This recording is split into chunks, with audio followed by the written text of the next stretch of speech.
யோசுவாவின் புஸ்தகம் 1ஆம் அதிகாரம் 5ஆம் வசனத்திலிருந்து 9ஆம் வசனம் முடிய உள்ள கர்த்தருடைய நல் வார்த்தைகளை நாம் இணைந்து வாசிக்கலாம். நீ உயிரோடு இருக்கும் நாளெல்லாம் ஒருவனும் உனக்கு முன்பாக எதிர்த்து நிற்பது இல்லை.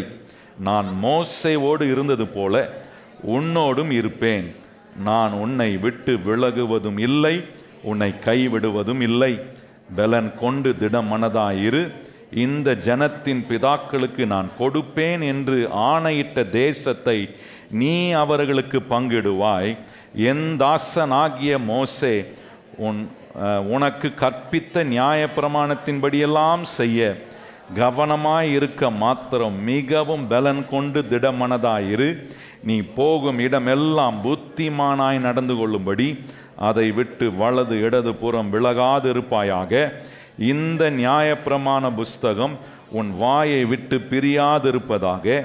இதில் எழுதியிருக்கிறவைகளின்படியெல்லாம் நீ செய்ய கவனமாய் இருக்கும்படி இரவும் பகலும் அதை தியானித்து கொண்டிருப்பாயாக. அப்பொழுது நீ உன் வழியை வாய்க்க பண்ணுவாய், அப்பொழுது புத்திமானாயும் நடந்து கொள்வாய். நான் உனக்கு கட்டளையிடவில்லையா? பலன் கொண்டு திடம் மனதாயிரு, திகையாதே, கலங்காதே. நீ போகும் இடம் எல்லாம் உன் தேவனாகிய கர்த்தர் உன்னோடே இருக்கிறார் என்றான். ஆண்டவர் இங்கே யோசுவாவுக்கு வாழ்க்கையை எப்படி வெற்றிகரமாக ஆக்குவதுக்கு என்பதை குறித்து ரொம்ப அற்புதமாக நடைமுறை விதத்தில் அவன் உபயோகப்படுத்த வேண்டிய கருத்தான காரியங்களை கர்த்தர் அங்கே சொல்கிறார். ஆண்டவர் சொல்லும்போது அதில் ஒரு காரியத்தை வலியுறுத்துறார். என்னன்னா, இந்த புஸ்தகம் உனக்கு வெற்றியை கொடுக்குற புஸ்தகம். இன்னைக்கு யோசுவாவுக்கு மாத்திரம் இல்லை, எனக்கும் இந்த புஸ்தகம் தான் வெற்றியை கொடுக்கும். எத்தனை பேர் கையை உயர்த்தி சொல்கிறீங்க? இந்த பரிசுத்தம் உள்ள வேத வசனம் தான் எனக்கு என்ன கொடுக்குது? வெற்றியை கொடுக்குது. இந்த வசனத்தோடு எனக்கு எப்படிப்பட்ட இணைப்பு இருக்கிறது என்பது ரொம்ப முக்கியமானது. இதுதான் எனக்கு வெற்றியை கொடுக்கணும். இதுதான் வெற்றியை கொடுக்கறதுக்கான எல்லா ஃபார்முலாவும் இங்கே தான் இருக்குன்னா, நான் இங்கே தான் வரணும். அடிக்கடி ஏதாவது பிரச்சனையா? வெற்றி வரலையா? வெற்றி காணப்பட மாட்டுதா? என் வெற்றி நான் விரும்பினபடி வரலையா? நான் நல்ல வெற்றி அடைவதுக்கு என்ன செய்யணும்? இந்த புஸ்தகத்துக்கு வரணும். அதுதான் ஆண்டவர் யோசுவாவுக்கு சொல்கிறாரு. நீ எவ்வளோ பிஸியானாலும் உங்களை ஒரு பொறுப்பை கொடுக்குறேன்ப்பா, உன்னை ஒரு தலைவனை ஆக்க போகிறேன். நிறைய வேலை, உனக்கு நேரமே இருக்காதபடிக்கு உனக்கு ஏகப்பட்ட வேலைகள் இருக்கும். அப்படி இருந்தாலும் ஆண்டவர் சொல்கிறார், இந்த புஸ்தகம் உன் வாயை விட்டு.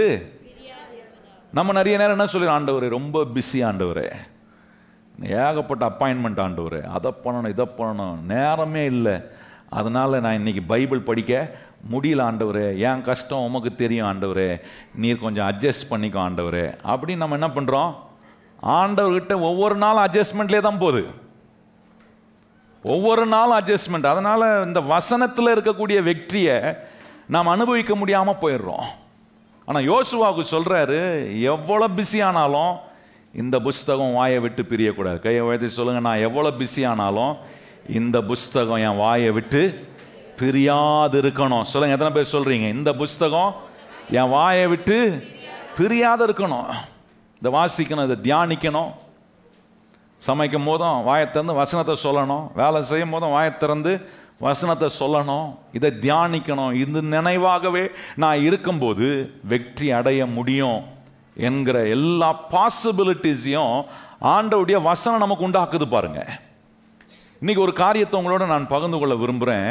ஆண்டவர் இந்த வசனத்தின் மூலமாக எனக்கு ஒரு காரியத்தை காட்டுகிறார். என்னன்னா, எனக்குள்ளே ஆண்டவர் ஏராளமான ஆற்றல்களை கர்த்தர் வச்சிருக்கிறார். ஆற்றல்கள் என்று சொல்லும்போது, பொட்டென்ஷியல் என்று சொல்லும்போது, அதை எப்படி நம்ம விளங்கி கொள்ளணும்னா, இந்த வசனத்தை நான் கேட்கும் போதெல்லாம், வாசிக்கும் போதெல்லாம், இந்த தேவனுடைய வசனம் எனக்கு சொப்பனங்களையும் தரிசனங்களையும் நிறைய காட்சிகளை எனக்கு காட்டுது. இந்த வசனத்தை நான் வாசிக்கும் போது, பிரசங்கம் பண்ற இடத்துல இந்த வசனத்தை நான் கேட்கும் போதெல்லாம், இந்த வசனம் எனக்குள்ள வரங்களையும் தாளந்துகளையும் வைத்து தான் கர்த்தர் என்னை உண்டாக்கி இருக்கிறார். நான் ஒரு காலி பாத்திரம் கிடையாது. நல்லா கவனிக்கணும் கர்த்தருடைய பிள்ளைகளே. நிறைய நேரம் என்னால் இதை செய்ய முடியாது, நான் ஒன்றும் இதுக்கு திறமைசாலி கிடையாது, என்னால் இதை பெருசாக செஞ்சு முடிக்க முடியாது. ஆண்டவர் சொல்ல, இல்லை இல்லை, எல்லாவற்றையும் செய்யக்கூடிய எல்லா ஆற்றல்களையும் திறமைகளையும் தாளந்துகளையும் கர்த்தர் நமக்குள்ள வச்சு, அதை தான் பொட்டன்ஷியல்னு சொல்றாரு. இப்ப ஆண்டவர் சொல்ற ஒரு வெற்றி உள்ள ஒரு மனுஷன் இந்த புஸ்தகத்தோட, இந்த கடவுளுடைய வார்த்தையோட ஒரு மனுஷன் தொடர்புள்ளவனா இருப்பானா, அந்த மனுஷன் ஒன்றை கண்டிப்பா செய்வான். என்ன செய்வானா, அவனுக்குள்ள கர்த்தர் வச்சிருக்கிற எல்லா ஆற்றலையும் ஒவ்வொரு நாளும் பண்படுத்தி போஷித்து அதை அவன் உபயோகப்படுத்துகிறவனாக இருப்பான். நல்லா கவனிக்கணும். அதை வெற்றி அடைகிற இந்த புஸ்தகத்தோடு எனக்கு கனெக்ஷன் இருக்கு. நான் ஒவ்வொரு நாளும் இந்த வசனத்தை நான் வாசிக்கிறேன், தியானிக்கிறேன், ஞாயிற்றுக்கிழமை தோறும் வந்து இந்த வசனங்களை கேட்குறேன். அதனால வெற்றி அடைவதற்கான சகல ஆற்றலையும் எனக்குள்ள வச்சிருக்கிறாருன்னு கண்டுபிடிக்கிறேன். கண்டுபிடிக்கிறதோடு நிறுத்திடல, அதை எடுத்து உபயோகப்படுத்துவதற்கு என்ன செய்யறேன்னா பண்படுத்துறேன், அதை போஷிக்கிறேன். கையை உயர்த்தி சொல்லுங்க, ஒவ்வொரு நாளும் நான் பண்படுத்துகிறேன், போஷிக்கிறேன். எதை போஷிக்கிறேன்? எனக்குள்ள கர்த்தர் வச்சிருக்கிற சகல ஆற்றல்களையும். ஆற்றல் என்று சொல்லும் அதுதான் விளக்கினேன். கர்த்தருடைய வசனத்தினால நமக்கு உண்டான தரிசனங்கள், சொப்பனங்கள், காட்சிகள், நமக்குள்ள கர்த்தர் வச்சிருக்க வரங்கள், தாளந்துகள், இந்த ஆற்றல் எல்லாம், இது எல்லாத்தையும் தான் வேதம் கடவுள் நமக்குள்ள வச்சிருக்கிற ஆற்றல் என்று வேதம் சொல்லுது. பொட்டென்ஷியல் என்று சொல்லப்பட்டிருக்கு.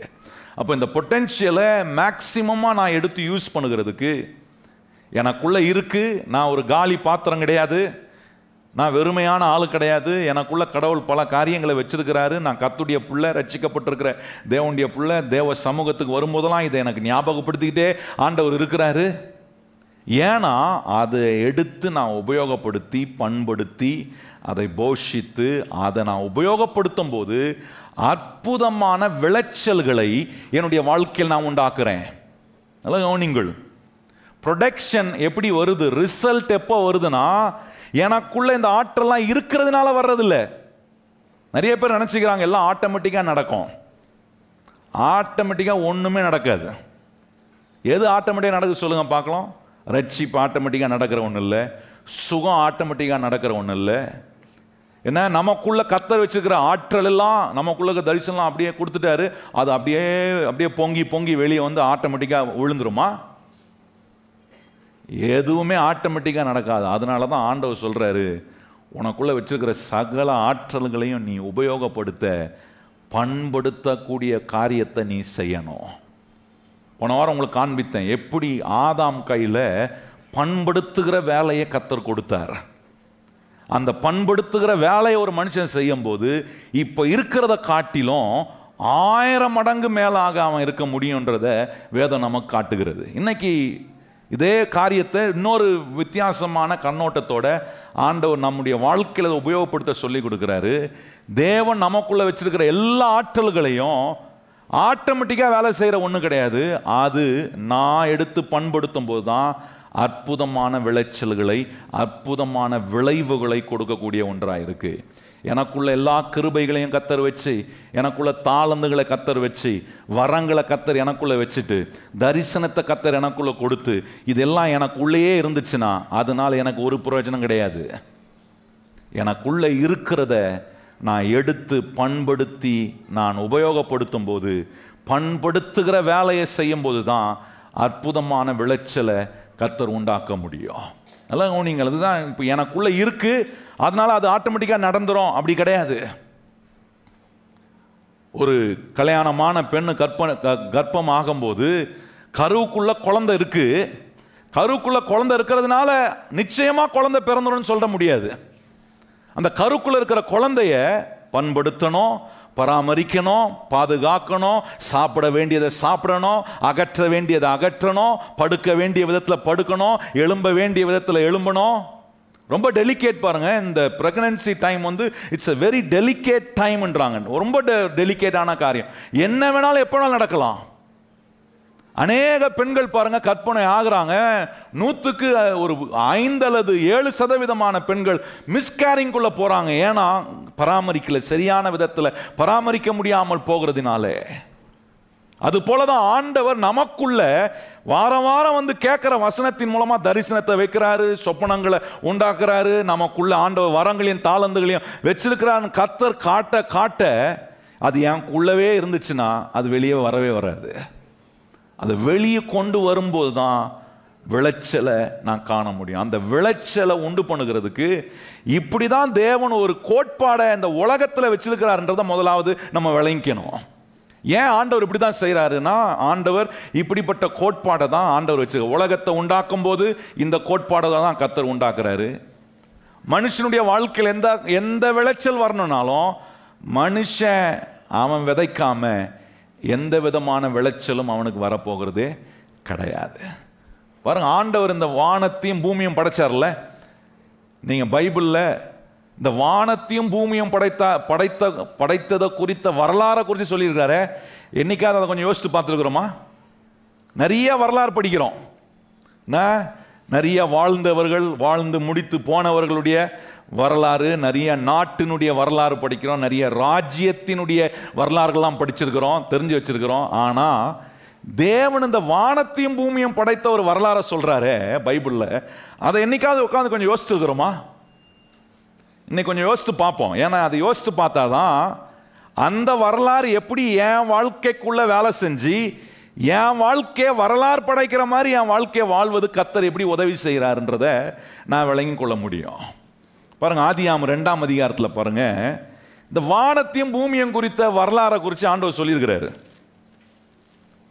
அதுதான் இன்னைக்கு, அதை வச்சு தான் இன்னைக்கு எப்படி எதுவுமே எல்லாம் ஆட்டோமேட்டிக்காக நடக்கிறது இல்லை. இந்த வானத்தையும் பூமியும் படைத்த வரலாறை பார்த்தீங்கன்னா ஒன்று விளங்கிக்கும், நான் பண்படுத்தாமல் எதுவுமே எனக்கு விளைச்சலை கொடுக்க போகிறது இல்லை என்பற காரியத்தை விளங்கி கொள்ளும் போது,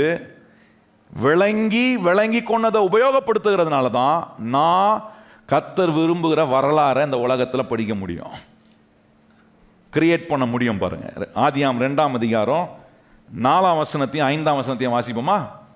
எல்லாம் எடுத்துட்டீங்களா? எல்லாரும் வாசிக்கணும் பைபிளை பார்த்து. ஆதியாகமம் 2ஆம் அதிகாரம் 4ஆம் வசனமும் 5ஆம் வசனமும் பூமியையும் வானத்தையும் குறித்த வரலாறு ஆண்டவர் சொல்லியிருக்கிறார். பாருங்க, இதை நம்ம என்றைக்குமே கவனிச்சதில்லை. இன்னைக்கு கொஞ்சம் கவனிப்போம், ஏன்னா அது ரொம்ப முக்கியம். பாருங்க, வாசிப்போமா? தேவன் ஆகிய கர்த்தர் பூமியையும் வானத்தையும் உண்டாக்கின நாளிலே வானமும் பூமியும் சிருஷ்டிக்கப்பட்ட, என்ன சொல்ற, வானமும் பூமியும் சிருஷ்டிக்கப்பட்ட வரலாறு இதுவே. நிலத்தினுடைய சகலவித செடிகளும் பூமியின் மேல் இன்னும் உண்டாகவில்லை, நிலத்தினுடைய சகலவித பூண்டுகளும் இன்னும் முளைக்கவில்லை, ஏனெனில் தேவன் ஆகிய கர்த்தர் பூமியின் மேல் இன்னும் மழையை பெய்ய பண்ணவில்லை. நிலத்தை பண்படுத்த, நல்ல கவனிங்கள், என்ன சொல்றாரு இங்க? ஒரு காரியம் விளங்குது. பூமியும் வானத்தையும் உண்டாக்கும் போது அதனுடைய வரலாறை கொஞ்சம் பார்க்க சொல்றாரு. அந்த வரலாறை பார்க்கும்போது என்ன சொல்றாரு? பூமி எப்படி இருக்குன்னா, நிலம் எப்படி இருக்குன்னா, இந்த மண் எப்படி இருக்குன்றாருன்னா, ஒரு கற்பம் தரிக்கப்பட்ட ஒரு பெண்ணை போல இருக்கு. Earth is like a pregnant woman. ஒரு பூமி எப்படி பார்க்கிறோம்?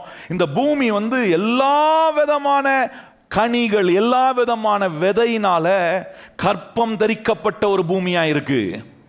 ஆனா இன்னும் உற்பத்தி ஆகல, விளைச்சல் வரல, கற்பமாயிருக்கு. பூமியில எல்லா வகையான மரம், செடி, கொடிகள், ஒவ்வொரு மரமும் ஒவ்வொரு மரத்துக்கும் வித்தியாசம், ஒவ்வொரு கனிக்கும் ஒவ்வொரு கனிக்கும் வித்தியாசம். ஆயிரக்கணக்கான லட்சக்கணக்கான விதைகள், லட்சக்கணக்கான கனிகள் எல்லாம் ரெடியா இருக்கு. எங்க ரெடியா இருக்கு? பூமியில, நிலத்துல ரெடியா இருக்கு. ஆனா இன்னும் அது வெளியே வரல. ஏன் வரல? மழை பெய்யல, அது உண்மை, அது கரெக்டான காரணம். ஆனா ஏன் மழை பெய்யல? ஏன் கர்த்தர் மழையை பெய்ய வைக்கலனா, அதுல பதில் அந்த இறுதியில் இருக்கு. இன்னும் மனுஷன் பண்படுத்த இல்லாததினால மழை பெய்யல. நல்ல கவனிங்கள், நான் என்னுடைய வாழ்க்கைக்குள்ள கர்த்தர் வச்சிருக்கிற எல்லா ஆற்றலையும், தரிசனங்களையும், சொப்பன தாளந்துகளையும், கிருபைகளையும் எடுத்து நான் விதைச்சனா, அவர் வானத்தை திறந்து மழையை பெய்ய வைக்க அவர் வல்லவராய் இருக்கிறார். சூரியனை பிரகாசிப்பிக்க வைக்க அவர் வல்லவராய் இருக்கிறார். இதை செய்ய மனுஷன் இல்லாததினால அவர் அதை இன்னும் செய்யல. நல்லா கவனிக்கணும் நீங்க. இதை செய்யும்படிதான் மனுஷனை கொண்டு ஏதேன் தோட்டத்தில் விட்டார். அதே அதிகாரத்தில் தான் பார்க்குறோம். 15ஆம் வசனத்தில் ஆண்டவர் ஏதேன் தோட்டத்தில் கொண்டு ஆதாமை விட்டு அவனை என்ன செய்யும்படி சொன்னார்? பண்படுத்தவும் பாதுகாக்கவும் அவரை வைத்தார். கவனிச்சு பாருங்க, இங்க ஒரு அற்புதமான ஒரு வாழ்க்கையின் கோட்பாடை கர்த்தர் வச்சிருக்கிறார். என்ன வாழ்க்கையின் கோட்பாடு? உங்க வாழ்க்கையில என்ன விளைச்சல் வர வேண்டியதா இருந்தாலும் நீங்க அதை பண்படுத்தாம, ரெடியா இருக்கு எல்லா ரிசல்ட்டும், உங்களுக்கான சகல காரியங்களையும் கர்த்தர் ஆயத்தம் பண்ணி வச்சிருக்கிறார். கர்த்தர் சொல்றார், உனக்கான ஆசீர்வாதத்தை நான் ஆயத்தம் பண்ணி வச்சிருக்கிறேன், உனக்கான விடுதலை நான் ஆயத்தம் பண்ணி வச்சிருக்கேன். ஆனா நீ பண்படுத்துகிற வேலையை செய்யாத வரைக்கும் அது உனக்கு விளைச்சலை கொடுப்பதில்லை. ஏன் ஆண்டவரை எப்படி வச்சிட்டீங்கன்னா, ஆண்டவர் சொல்லுவா, இதுதான் வாழ்க்கையின் கோட்பாடு, லைஃப் பிரின்சிபல் இது.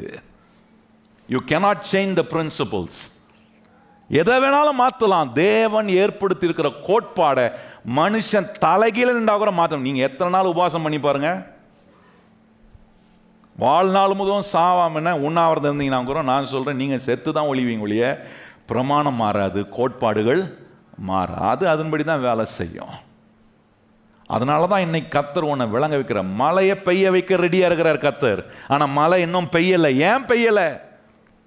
அந்த கேள்வியை கேட்கணும். ஏன்னா இன்னும் மனுஷன் வரல, பண்படுத்த மனுஷன் இல்ல. பண்படுத்தக்கூடிய ஒரு மனுஷனா நம்முடைய வாழ்க்கையை கர்த்தர் நம்ம கையில கொடுத்திருக்கிற குடும்பம், கர்த்தர் நம்ம கையில கொடுத்திருக்கிற பொறுப்புகள், ஆண்டவர் பாருங்க ஆதாம் கையில கொண்டு அந்த பொறுப்பை கொடுத்தார். God gave responsibility to cultivate the land. ஆதாம் கையில கொண்டு வந்து ஏதேன் தோட்டத்தை விடும்போது சொல்ற, ஏதேன் தோட்டம் ஒரு சின்ன பகுதிப்பா முழு உலகத்துல, இது ஒரு சாம்பிள். இதை நான் பாரு உனக்கு பண்ணி காட்டிட்டேன். இது போல இப்போ நான் உன் கையில கொடுக்கிற ரெஸ்பான்சிபிலிட்டியை கருத்தோட நீ உபயோகப்படுத்தி பண்படுத்தி நீ போஷித்து அந்த காரியத்தை நீ செய்யும் போது இந்த குட்டி ஏதமே முழு உலகத்தையும் நீ ஏதேமா ஆக்கலாம், ஏதேன் தோட்டத்தை போல ஆக்கலாம் என்று கர்த்தர் அவனுக்கு சொல்லி அந்த பொறுப்பை கொடுக்கிறாரு. அந்த பொறுப்பை தான் ஆதாம் உதாசீனம் பண்ணி அதை அவன் சரியா செய்யவில்லை. இன்னைக்கும் கர்த்தருடைய பிள்ளைகள், கர்த்தர் நம்மோடு பல காரியங்களை பேசி நமக்கு புரிய வைத்து வாழ்க்கையின் கோட்பாடுகள் எல்லாம் கர்த்தர் நமக்கு சொல்லி கொடுத்தோம். இன்னும் வாழ்க்கையின் சூழ்நிலைக்கு போய் நான் ஏன் இஷ்டம் போல தான் செயல்படுறேன் ஒழிய கர்த்தர் வச்சிருக்கிற வாழ்க்கையின் கோட்பாடு படி நான் செயல்படும் போது தான் மழை பெய்யும், வானம் எனக்கு நேராக திறக்கப்படும், நான் விதைத்ததின் மேல கர்த்தர் சூரியனை பிரகாசிப்பிக்க வைப்பார். ஏற்ற நேரத்தில் கர்த்தர் எனக்கு விளைச்சலை கொடுக்கணும்னா கர்த்தர் சொன்ன வாழ்க்கையின் கோட்பாடின்படி நான் வைக்கணும் காரியங்களை. இப்போ பாருங்க, இன்னைக்கு வாழ்க்கையில் என்ன விளைச்சல் வேணும்னாலும் மனுஷன் பண்படுத்தாம அந்த விளைச்சல் வர போகிறதே கிடையாது. கையை உயர்த்தி சொல்லுங்க, கர்த்தர் என்னை பண்படுத்தும்படி வச்சிருக்கிறார். நல்லா சொல்லுங்களேன், வாழ்த்து. என்னத்துக்காக வச்சிருக்கிறாரு? என்னத்துக்காக இருக்கிறீங்கன்னு உங்களுக்கு தெரிலன்னா இன்னைக்கு தெரிஞ்சுக்கங்க. நான் சொல்றது நல்லா புரிஞ்சுக்கணும். எதுக்கு தான் வச்சிருக்கிறாரோ தெரில, எப்போ போகணும் தெரில, எதுக்கு வச்சிருக்காரோன்னு தெரில, எப்போ போகணும் தெரில. அதனால பெஸ்ட்டு ஒன்று தெரிஞ்சுங்க, கர்த்தர் உங்களை பண்படுத்தும்படி கர்த்தர் வச்சிருக்கிறார். கையை வச்சு சொல்லுங்க, என்ன எதற்காக வச்சிருக்கிறாரு? உங்களை கொண்டு வந்து ஒரு குடும்பத்தில் வச்சிருக்கிறார் பாருங்க, உங்களை கொண்டு வந்து ஒரு சமுதாயத்தில் வச்சிருக்கிறார், உங்கள் கையில் சில பொறுப்புகளை கொடுத்துருக்கிறாரு பாருங்க. ஏன் கொடுத்துருக்கிறாரு? பண்படுத்துவதற்காக. ரொம்ப முக்கியம் பாருங்க. வேலையை ஒரே வார்த்தையில சம்மரைஸ் பண்ணோம்னா, அந்த வேலைன்னு சொல்றது பிடிக்கலன்னா உங்க வேலையை நீங்க எப்படி பார்க்கணும்னா பண்படுத்துகிற ஊழியம். கர்த்தர் என் கையில பண்படுத்துகிற ஊழியத்தை கொடுத்துருக்காரு. கையை வச்சு சொல்லுங்க, கர்த்தர் என் கையில் என்ன கொடுத்துருக்காரு? நல்லா சொல்லுங்களேன் வாயத்திறந்து. ஒரு மாதிரி இருக்கா? இதான் நிஜம். வாழ்க்கையில் மாற்றங்களும் முன்னேற்றங்களும் என்னுடைய வாழ்க்கைக்குள்ள என் இருதயத்துக்குள்ள கர்த்தர் வச்சிருக்கிற எல்லா ஆற்றலையும் எடுத்து நான் உபயோகப்படுத்தணும்னா ரொம்ப முக்கியமானது என் கையில் பண்படுத்துகிற ஊழியத்தை கர்த்தர் கொடுத்துருக்கிறார். உங்கள் கையில் கர்த்தர் பண்படுத்துகிற ஊழியத்தை கொடுத்துருக்கிறான்னு தெரிஞ்சால் அதுக்கு நேரம் கொடுக்காமல் இருக்க மாட்டீங்க, அதற்கான முயற்சி எடுக்காமல் இருக்க மாட்டீங்க, அதற்கான உழைப்பை கொடுக்காம இருக்கவே மாட்டீங்க. ஒவ்வொரு நாளும் நேரம் கொடுப்பீங்க, ஒவ்வொரு நாளும் உங்க உழைப்பை கொடுப்பீங்க, ஒவ்வொரு நாளும் அதுக்குண்டான முயற்சியை செய்வீங்க. அப்படி நீங்க உங்க வாழ்க்கை என்னும் நிலத்தில், வாழ்க்கை என்னும் என்ன உங்களுடைய அந்த சாயல்ல, அந்த லேண்ட்ல, இந்த பூமியில கர்த்தர் நம்மளை வாழும்படி வச்சிருக்கிற இடத்துல நீங்க பண்படுத்தக்கூடிய காரியத்தை செய்யணும். நான் சொல்றேன், அந்த நிலம் நீங்க நினைத்து பார்க்க முடியாத அறுவடையை கொடுக்குங்க. யோசித்து பார்த்துருக்கீங்களா? நீங்கள் கொஞ்சம் துபாய் அந்த சைடில் இருக்கிற நாடுலாம் போய் பாருங்க, எப்படி இருந்துச்சு? பாலைவனமாக இருந்துச்சு, மண்ணு தான் சுற்றி. இன்னைக்கு போனால் எப்படி இருக்குன்னா அப்படியே என்ன தோட்டம், என்ன அற்புதமான பில்டிங்ஸ், எப்படிங்க மாறிச்சு? கொஞ்சம் நேரம் கொடுத்து, கொஞ்சம் முயற்சி எடுத்து, கொஞ்சம் உழைப்ப மனுஷன் நல்லா கவனிச்சு பாருங்க. பாலைவனத்தில் கொஞ்சம் நேரம் கொடுத்து, கொஞ்சம் முயற்சி எடுத்து, கொஞ்சம் உழைப்பை கொடுத்த ஒரு பாலைவனத்தையே அவ்வளோ அருமையான ஒரு தோட்டமா அங்க இருக்கு அந்த நாட்டில் இருக்கிறவன் மாற்ற முடியும்னா, நான் சொல்றேன் இது கடவுள் வச்ச வாழ்க்கையின் கோட்பாடுங்க.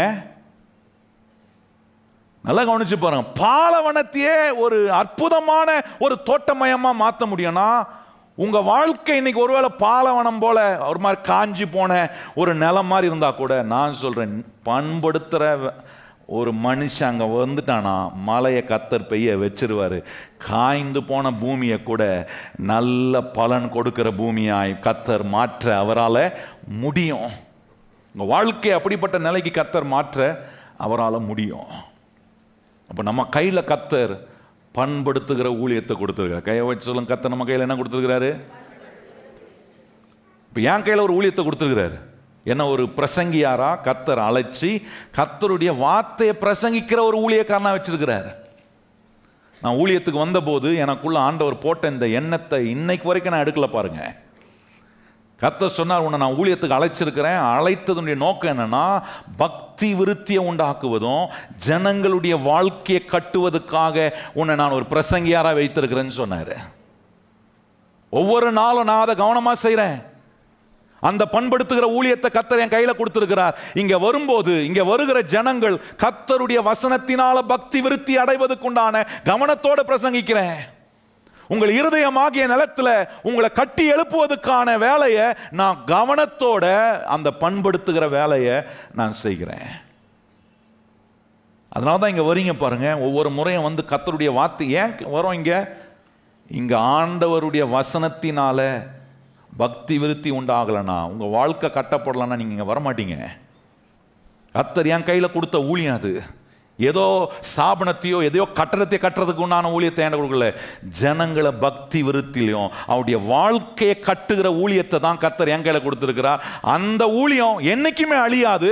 தேவன் விரும்புகிறபடி தேவ ஊழியக்காரனாய் நான் இந்த வசனத்தை எடுத்து, இந்த வசனமாகிய விதை எடுத்து உங்கள் இருதயமாகிய நிலத்துல பண்படுத்துகிற வேலையை செய்வனா, நான் சொல்றேன், நான் இன்னைக்கு பேசிட்டு போயிடலாம், ஆனா நான் பேசின வார்த்தை உங்களுக்குள்ள வேலை செஞ்சுக்கிட்டே இருக்கும். அது அதனுடைய விளைச்சலை கண்டிப்பா கொடுத்தே தீரும். ஏன்னா நான் தூங்கினா கூட அது வேலை செய்யுங்க. தெரியுமா உங்களுக்கு? எந்த விதையை கரெக்டான நிலத்துல போட்டேனா, பண்படுத்தக்கூடிய வேலையை நான் கரெக்டா செஞ்சேனா, ஆண்டவர் அதுக்கப்புறம் தண்ணி ஊத்துறது தான் என் வேலை. விளைய செய்கிறது கர்த்தருடைய. எத்தனை பேருக்கு தெரியும் கர்த்தருடைய பண்படுத்துறது தான் நம்ம வேலை? கையை உயர்த்தி சொல்லுங்க, பண்படுத்துறது தான் என் வேலை. விளைச்சலை கொடுப்பது கர்த்தருடைய வேலை. கையை உயர்த்தி சொல்லுங்க எல்லாரும், பண்படுத்துகிறது என்னுடைய வேலை, விளைச்சலை கொடுக்கறது யாரு? சிலர் ரெண்டுமே அவங்களுக்கு நினைச்சுக்கிறாங்க. அதான் எங்கேயோ போய் முட்டிட்டு நிற்கிறோம். வாழ்க்கையின் கோட்பாடை கரெக்டாக புரிஞ்சுக்கிட்டீங்கன்னா எல்லாம் ரெடியாக இருக்கு. யோசித்து பாருங்க, அந்த வசனத்தை வாசிக்கும் போது நான் வாசித்து களி கூர்ந்தேன். பூமி ரெடியா இருக்கு, கனியை வச்சுக்கிட்டு வாப்பா, கையை வச்சுனா போதும் வந்துடுறேன். நான் ரெடியா இருக்கிறேன் உனக்கு ரிசல்ட்டை கொடுக்க. ஆண்டவர் சொல்ல, மழையை பெய்ய நான் ரெடி, மழைக்கு என்ன தடை? ஆண்டவர் சொல்ல, பண்படுத்துற மனுஷன் இல்லையே, இருந்துட்டானா இதெல்லாம் அற்புதமா விளைச்சல் வருமே. யோசித்து பாருங்க, உங்க வாழ்க்கை அப்படிப்பட்ட பண்படுத்துகிற நிலைகளில் நம்ம நடத்துறோமா? அதுதான் பாருங்க, இயேசுநாதர் உங்க இருதயத்தை எப்படி பார்க்கறாருன்னா, ஒரு நிலம் போல ஒரு மண்ணா பார்க்கறாரு. மண்ணுனா நீங்க வேற மாதிரி புரிஞ்சிக்க கூடாது, சரியா? மண்ணுனா நான் சொல்றது சாயல் இருக்கிற சாண்ட். என்ன பாஸ்டர் இங்கிலீஷ்ல சொல்றீங்க மண்ணை? இங்கிலீஷ்ல சொன்னா சாண்டு. நிலம். உங்க இருதயத்தை கர்த்தர் ஒரு நிலமா பார்க்கறாரு. அதனால தான் ஆண்டவர் கேட்கிறாரு, நீ எனக்கு வேற எதையும் கொடுக்காத, எதை கொடு?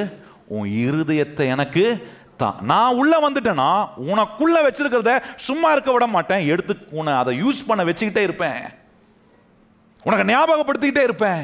என்ன ஞாபகப்படுத்துவார்? வாழ்க்கையின் கோட்பாடுகளை ஞாபகப்படுத்துவார்.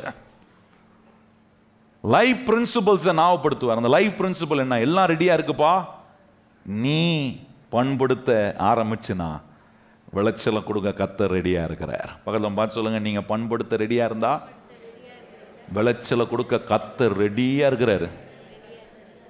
ஏன்னா ஆண்டவர் செய்ய வேண்டியதை ஒரு நாளும் அவர் தவறவே மாட்டார். எத்தனை பேருக்கு தெரியும் கர்த்தர் செய்ய வேண்டியதை என்னைக்கா தவற இருக்கிறாரா அவர் செய்யறதுக்கு?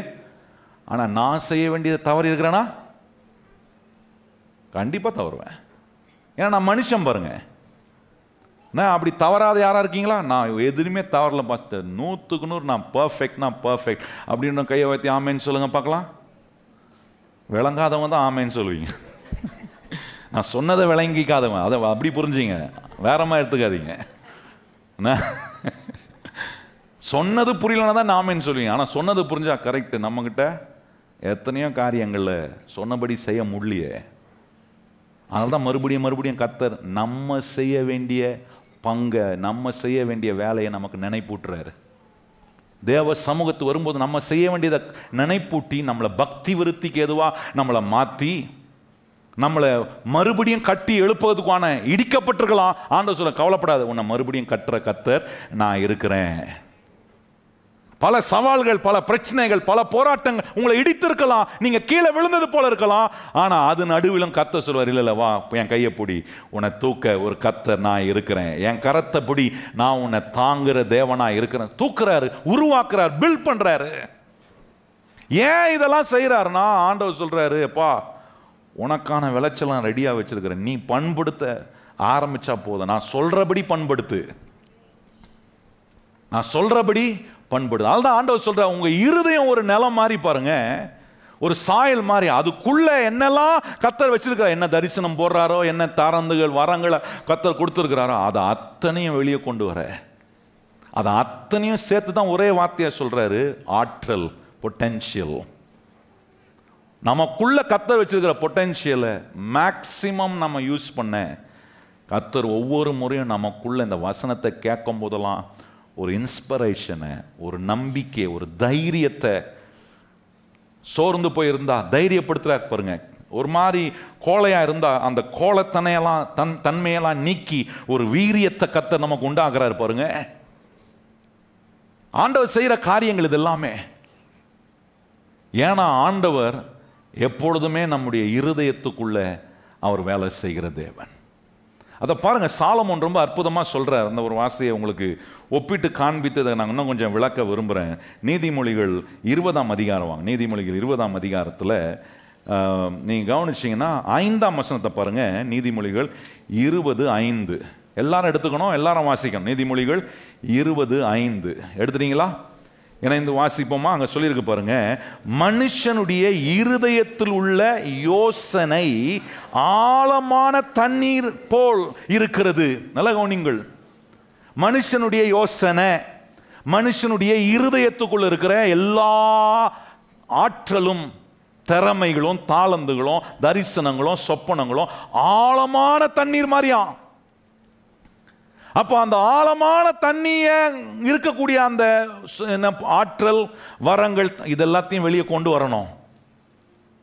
யார் கொண்டு வர முடியும்னு சொல்றாரு பாருங்க. அடுத்த பகுதி சொல்றாரு, மனுஷனுடைய யோசனை, மனுஷனுடைய இருதயத்தில் உள்ள யோசனை ஆழமான தண்ணீரை போல் இருக்கிறது, புத்திமானோ அதை, புத்திமானோ சொல்லுங்க எல்லாரும் வாய் திறந்து, புத்திமானோ ஞானமுள்ள மனுஷனோ அறிவுள்ள மனுஷனோ என்ன பண்றான், அதை மொண்டு எடுக்கிறான். நல்லா கவனிங்க, நம்ம அந்த நோன்ற வேலைன்னு இருக்கு பார்த்தீங்களா, அது சுலபமான வேலை கிடையாது. நீங்க கொஞ்சம் யோசித்து பாருங்க. இன்னைக்கு நம்ம கேட்கறதுக்கு ரொம்ப சுலபமா இருக்கு, ஆனா ஒரு காரியம் உள்ள புதைஞ்சு கிடக்குதுன்னா அந்த புதைஞ்சு கிடக்கிற காரியத்துக்கு நேராக தோன்ற வேலை இருக்கு பாருங்க, அது ரொம்ப கஷ்டமான வேலை. பாருங்க, நம்ம இருதயத்துக்குள்ள கர்த்தர் இதெல்லாம் வச்சிருக்கிறாருன்னா டபக்குன்னு வெளியே வந்துற, அதை நீங்க எடுத்து அதை கண்டுபிடிச்சு அதை எடுக்கிறதுன்றது ஒரு கடினமான ஒரு வேலை. ஒரு மனுஷன் ஒரு கிணறு நோண்டணும்னு வைங்களேன், அந்த காலத்துலாம் இப்போலாம் டெக்னாலஜி நிறையா வந்துருச்சு. கொஞ்சம் டெக்னாலஜி இல்லாத காலத்தை கொஞ்சம் யோசித்து பாருங்களேன். மனுஷன் போய் கையில் தான் என்ன பண்ணணும், கடப்பாரை வச்சு குத்துன்னு குத்தி பேத்து எடுக்கணும். அந்த காலத்தில் கிணறுலாம் ரொம்ப பெரிய கிணறாக எடுப்பாங்க பாருங்கள். ஒரு பெரிய சர்க்கிள் ஒன்று போடுவாங்க. அந்த சர்க்கிளை போட்டு ஒவ்வொன்றா குத்த ஆரம்பிப்பாங்க. அதுக்கு பிறகு அதுக்குள்ளேயே ஒரு பாத்தி மாதிரி ஒன்று செய்வாங்க. இதெல்லாம் நோண்டிக்கிட்டே இருப்பாங்க. எது வரைக்கும்னா தண்ணீர் வர வரைக்கும் நோண்டிக்கிட்டே இருப்பாங்க. சில கிணறுலாம் நோண்டுறதுக்கு கிட்டத்தட்ட 1 வாரம் ஆகும், 1 மாசம் காலம்லாம் ஆயிருக்கு. ஏன்னா அவ்வளோ கடினமான ஒரு நிலத்தில் போய் அவர்கள் அந்த கிணறை நோண்டணும்னா அது எளிதாக நடக்கிற ஒன்றும் இல்லை. சில கிணறு 10 அடியில் வந்துடும், சில கிணறு 50 அடி ஆழம் நோண்ட வேண்டியது இருக்கும், சில கிணறு 100 அடி ஆழம் நோண்ட வேண்டியது இருக்கும். நோண்டி இருக்கிறாங்களே, கையில் நோண்டின கிணறுகள் நிறைய இருக்கு. அந்த கிணற கையில் நோண்டினவங்களை போய் கேட்டு பாருங்க, ரொம்ப சுலபமாக நோண்டிங்களா? அவன் சொல்லுவான், கையெல்லாம் பேத்துருச்சுப்பா, என்ன கஷ்டப்பட்டோம், இரவு பகலும் பட்ட பாடு கொஞ்ச நெஞ்சமான பாடா. இந்த கிணறுலேருந்து தண்ணி வர வைக்கிறதுக்குள்ள, தண்ணியை மொண்டு எடுக்கிறதுக்குள்ள நாங்கள் பட்ட பாடு கொஞ்ச நெஞ்சமான பாடா. சொல்லுவாங்களா சொல்ல மாட்டாங்களாங்க? இன்னைக்கு கேட்கறதுக்கு ரொம்ப ஈஸியாக இருக்கு. மனுஷனுடைய இருதயத்தில் உள்ள யோசனை ஆழமான தண்ணீர், அந்த ஆழமான தண்ணீர் இருக்கக்கூடிய இடத்துக்கு வரைக்கும் நோண்டுறதுக்கு எவ்வளோ கடினமான ஒரு வேலைன்ற கொஞ்சம் யோசித்து பாருங்க. ரொம்ப கஷ்டமான ஒரு வேலை. ஆனால் அவ்வளோ கஷ்டமான வேலையை கூட அந்த கிணற நோண்டுறவன் தண்ணி வர்றதை பார்த்த உடனே அவனுடைய அத்தனை நாள் கஷ்டமும் மறந்து போயிருதே. என்னத்துக்காக பிரயாசப்பட்டானோ, எந்த விளைவுக்காக அவன் பிரயாசப்பட்டானோ, அந்த விளைவை தன் கண்ணில் பார்த்த உடனே அவன் இவ்வளோ நாள் கஷ்டப்பட்டதை அவன் மறக்கிறான். கஷ்டப்பட்டதை பெருசா பேசல. அது போலதான் கர்த்தர் நமக்குள்ள வைத்திருக்கிற சகல ஆற்றல்களையும் நீங்க ஆழமான தண்ணீர் போல இருக்கிற ஒரு கிணற போல நோண்டி எடுத்து அதை மொண்டு எடுக்கும்போது, சுலபமாக மொண்டு எடுக்கிறது இல்லை, அதுக்கான பிரயாசம் பெரிய பிரயாசம். நல்ல கவனிங்க கர்த்தருடைய பிள்ளைகளை. ஒரு தாய் தன்னுடைய கருவில் குழந்தையை தூக்கி சுமந்து போகிறது சும்மா கிடையாது. 10 மாதம் தூக்கி சுமந்து பெக்கிறதுன்றது சும்மா லேசான காரியம் கிடையாது. என்ன வேதனை! எத்தனை நாள் தூக்கம் இல்லாம, எத்தனை நாள் சாப்பிட முடியாம, சாப்பிட்டதெல்லாம் வெளியே வாந்தி எடுக்கக்கூடிய அளவுக்கு எவ்வளவு போராட்டங்கள், எவ்வளவு பாடுகள். ஒரு பிள்ளையை பெற்றெடுக்கிறதுக்குள்ள ஒரு தாய் படுகிற பாடுகள் கொஞ்சம் நஞ்சமாவா? லேபர் வார்டுக்குள்ள போகும்போது என்ன கூப்பாடு யோசித்து பாருங்க, என்ன வேதனை. சில நேரம்லாம் லேபர் வார்டு பக்கத்துலேயே நிற்க முடியாது. சில மனைவிங்களை லேபர் வார்டுக்குள்ளே போனால் கையை பிடிச்சி, புருஷன் கையை கெட்டியாக பிடிச்சிட்டு தான் கத்துறாங்க. அப்புறம் அந்த புருஷன் மாதிரிலாம் கிருபை பெற்ற புருஷன் மாதிரியாக தான் இருப்பார்கள். எனக்கு 3 பிள்ளைங்க. நான் வெளியே லேபர் வார்டுக்கு வெளியே இருந்து ஸ்தோத்திரம் ஆண்டவரே, சீக்கிரம் பிரசவம் ஆகட்டும் அப்படி தான் ஜெபம் பண்ணேன். சில நேரம் பிரசவம் பாருங்கள், 6 மணி நேரம், 8 மணி நேரம், 12 மணி நேரம், 24 மணி நேரம் வேதனையில் துடித்து துடித்து குழந்தையை பெற்றெடுக்கிற தாயெல்லாம் கொஞ்சம் யோசித்து பாருங்க. எவ்வளோ அகோரமான ஒரு கடினமான காரியம். ஒரு காரியத்தை வெளியே கொண்டு வரணும்னா அந்த நோண்டுகிற வேலை என்பது ரொம்ப கஷ்டம். ஆனால் அதே தாய் இவ்வளோ வேதனையை தாண்டி ஒரு பிள்ளையை தன் கையில் எடுக்கும்போது அந்த வேதனையெல்லாம் மறைந்து போது பாருங்க. அது போல தான் கர்த்தர் சொல்றாரு, பூமி தன்னுடைய விளைச்சலை கொடுக்க ரெடியா இருக்கு, நான் மழையை பெய்ய ரெடியா இருக்கிறேன். மனுஷன் பண்படுத்துகிற வேலையை செய்வானால் அது கொஞ்சம் கடினம் தான். சில சவால்கள் வரும். நல்லா கவனிங்க. ஈஸியான வேலையை செஞ்சுக்கிட்டு அப்படியே ஈஸியா போறதுக்கு ஒன்றும் தேவையில்லை. அதுக்கு இப்படி ஒரு சத்தியம் தேவையே கிடையாது. வாழ்க்கையில சவால்கள் நிறைய வரும். பண்படுத்துகிற வேலையை செய்யும் போது சவால்கள் வரும். சில நேரம் செஞ்ச வேலையே செய்யறது ஈஸி. செய்கிற வேலையில் உங்களுக்கு தெரியாத ஒரு பொறுப்பை கொடுக்குறாங்கன்னா அங்கே என்ன செய்ய போகிறேன், எப்படி செய்ய போகிறேன், அங்கே தான் சொல்கிறாரு புத்திமானோ அதை முண்டெடுக்கிறான். தேவ அறிவு, தேவ ஞானம், தேவனுடைய புத்தி ஒரு மனுஷனுக்கு இந்த தேவ வசனத்தின் மூலமாக உண்டாகும் போது தெரியாத ஒரு கடினமான வேலையை கூட கர்த்தர் அந்த மனுஷனுக்கு அறிவையும் ஞானத்தையும் புத்தியும் கொடுத்து செய்ய வைக்கிறார் பாருங்க. செஞ்சு முடிச்சா அவனுக்கு தெரியும், ஐயோ இதை எப்படி நான் செஞ்சேன். அதுதான் சவாலான காரியங்களை நீங்க செய்யும் போது தான் வாழ்க்கையில மிகுதியான அறுவடைய விளைச்சலை நீங்க அடைய முடியும். நல்ல கவனிங்க கர்த்தருடைய பிள்ளைகளே. படிக்கிற பிள்ளைங்களை கேட்டு பாருங்க. எக்ஸாம் நேரத்தில் படிப்பாங்க பாருங்க. அவங்களை கேளுங்க, ரொம்ப இஷ்டமா இருக்கா படிக்கிறதுக்கு? எந்த பிள்ளையாவது சந்தோஷமா சிரிச்சுக்கிட்டு எக்ஸாம் முன்னாடி படிச்சு பார்த்துருக்கீங்க? நல்ல ஜாலியா சிரிச்சுக்கிட்டு நல்ல என்ன கறி மீன்லாம் சாப்பிட்டுக்கிட்டு, சில பேர்ட்ட சாப்பாடே பண்ண மாட்டாங்க. சாப்பிடாத சாப்பிட்டீங்கன்னா எல்லாம் மறந்துடும். கறி மீன்லாம் சாப்பிடாத, எல்லாம் மறந்துடும், ஞாபக சக்தியெல்லாம் குறைஞ்சிரும், என்னென்னமோ பண்ணுறாங்க பாருங்கள். நான் நேற்று ஒரு பெற்றோரை சந்தித்தேன், எனக்கு ரொம்ப ஆச்சரியமாக இருந்துச்சு. அவர் சொல்கிறாரு, என் பிள்ளை ஒரே அழுக பாஸ்டர், காலையிலேருந்து சாயந்தரம் வரைக்கும் தேம்பி அழுகுறா. என்ன தான் அழுகுறா, ஏன் அழுகுறான்னு கேட்டால் அவர் சொல்ல, எனக்கு தமிழ் வரமாட்டுது அப்படின்னு அழுகுறாளாம். கஷ்டமான சயின்ஸை படிச்சிடறா, கஷ்டமான மேக்ஸை படிச்சிடறா, எல்லாம் படிச்சிடறா. ஆனால் அவர் சொல்கிறேன், இந்த திருக்குறள் மாட்டம் எனக்கு வரவே மாட்டுது, அதனால இந்த தமிழை நான் எப்படி பாஸ் ஆக போகிறேன். அவங்க தாப்ப சொன்னாராம், பாருப்பா இங்கே பாருமா, நீ கொஞ்சம் கஷ்டப்பட்டு மாற்ற முடியாது, வேறு லாங்குவேஜ் மாற்ற ஆப்ஷன் இல்லை, நீ படித்தே ஆகணும். யோசிச்சு பாருங்க, அப்படி சொல்லி கஷ்டப்பட்டு எப்படியோ பதிச்சு என்ன பாஸ் ஆகுறாங்கன்னு வைங்களேன். பாஸ் ஆனது எக்ஸலண்ட்டாக பாஸ் ஆகிட்டாங்கன்னா அவங்களுக்கு எவ்வளோ சந்தோஷம் இருக்கும், கொஞ்சம் யோசிச்சு பாருங்க. அது போல தான் ஆண்டவர் சொல்கிற பண்படுத்துகிற வேலை சில நேரம் சந்தோஷமாக இருக்காது, சில நேரம் மகிழ்ச்சியை கொண்டு வராது. ஆனால் ரிசல்ட் என்னவா இருக்குன்னா, மிகுதியான சந்தோஷத்தை கர்த்தர் அனுபவிக்க கர்த்தர் நமக்கு. சங்கீதக்காரன் சொல்கிறான் பார்த்தீங்களா, கண்ணீரோட விதைக்கிறவர்கள். நிறைய பேர் கண்ணீரோட நிறுத்திடுறோம். சிலக்கெல்லாம் அப்படியே சாரையாக கண்ணீர் வரும் பாருங்க, அப்படி டம்ளர் வச்சுக்கலாம், இப்படி என்ன டம்ளராக நிரம்பும். ஆனால் வசனம் எப்படி இருக்குன்னா, கண்ணீர் விட்டவர்கள் கம்பீரமாக அறுப்பார்கள்னு சொல்லலை, கண்ணீரோட, எல்லாம் சொல்லுங்க வாய்த்த வந்து, கண்ணீரோட விதைக்கணும். பண்படுத்துகிற கண்ணீரோட பண்படுத்துறீங்களா?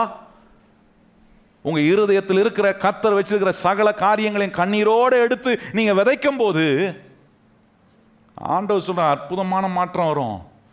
எப்படி மாற்றம் வரும்னா, கம்பீரமாய் அறுவடை செய்கிற ஒரு நேரத்தை கர்த்தர் நமக்கு வச்சிருக்கிறார். கையை உயர்த்தி சொல்லுங்க, எனக்கு கம்பீரமாய் அறுவடை செய்கிற ஒரு நேரத்தை வச்சிருக்கிறார். ஏன் வச்சிருக்கிறார்னா, பண்படுத்துகிற ஊழியத்தை கர்த்தர் என் கையில கொடுத்திருக்கிறாரு.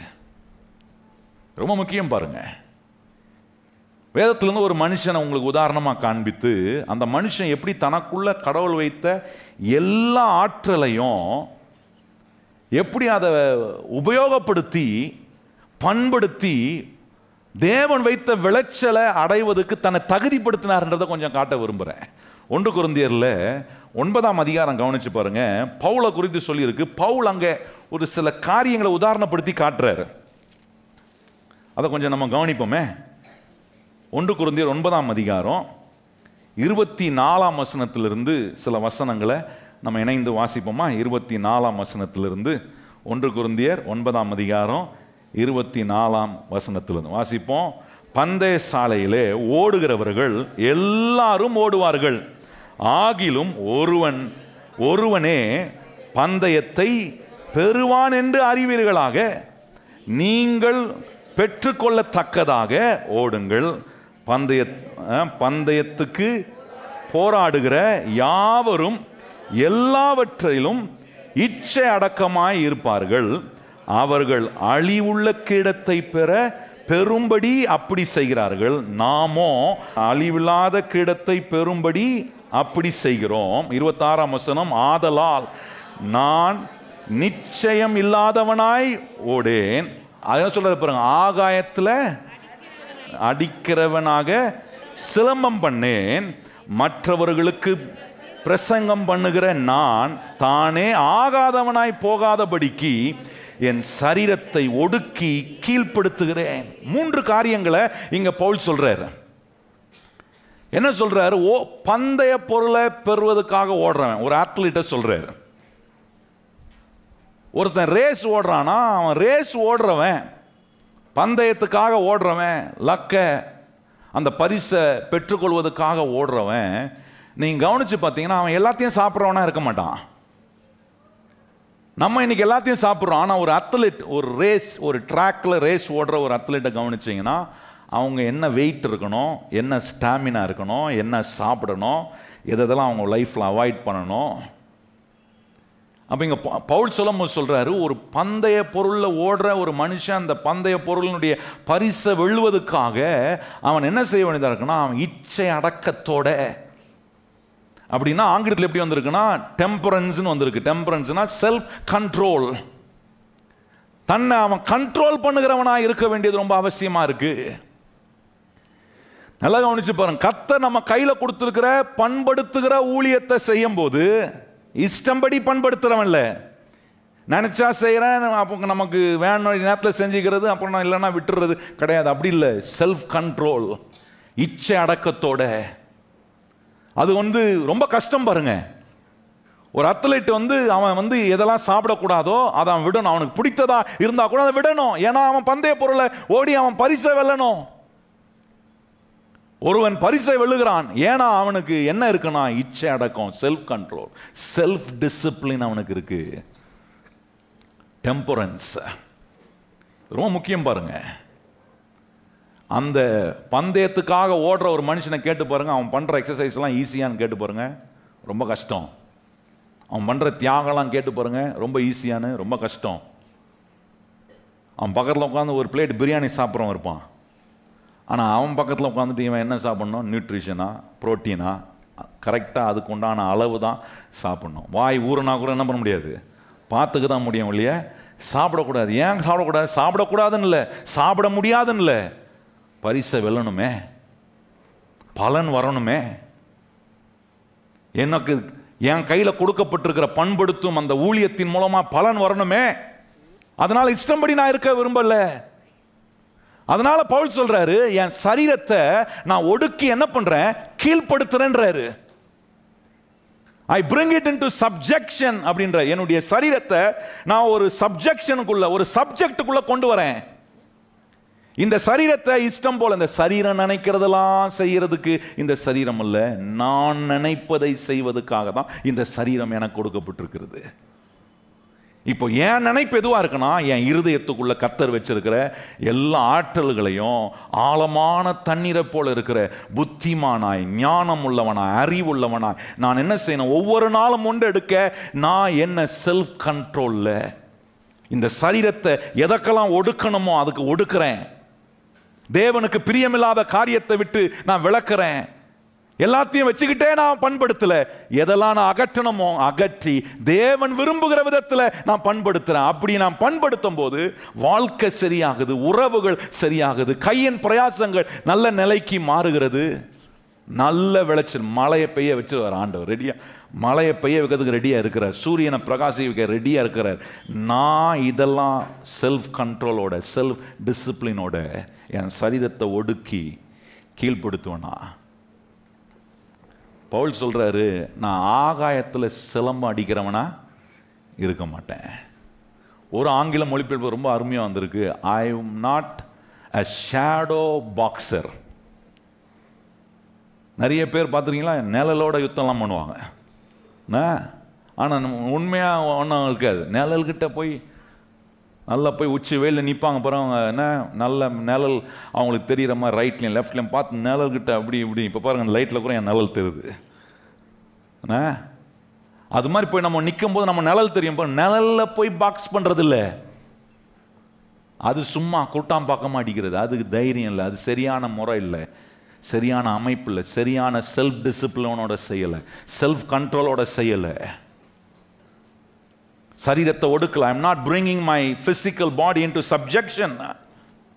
ரொம்ப முக்கியம் பாருங்க. இப்படி கொண்டு வரும்போது தான் நம்முடைய பண்படுத்துகிற வேலை உருவாக்கப்படுது.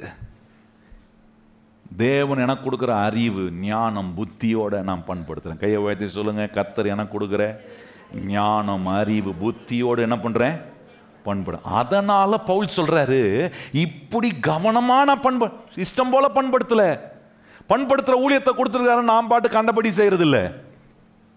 எங்கெங்கெல்லாம் இந்த சரியத்தை ஒடுக்கி கீழ்படுத்தணுமோ கீழ்படுத்துறேன், எங்கெங்கெல்லாம் செல்ஃப் கண்ட்ரோல் பண்ணணுமோ, செல்ஃப் டிசிப்ளின் ஆக்கணுமோ டிசிப்ளின் ஆக்குறேன். சும்மா ஆகாயத்தில் சிலம் அடிக்கிறது இல்லை, தெரியும் என்ன செய்யணுன்ற ஒரு நிச்சயத்தோட.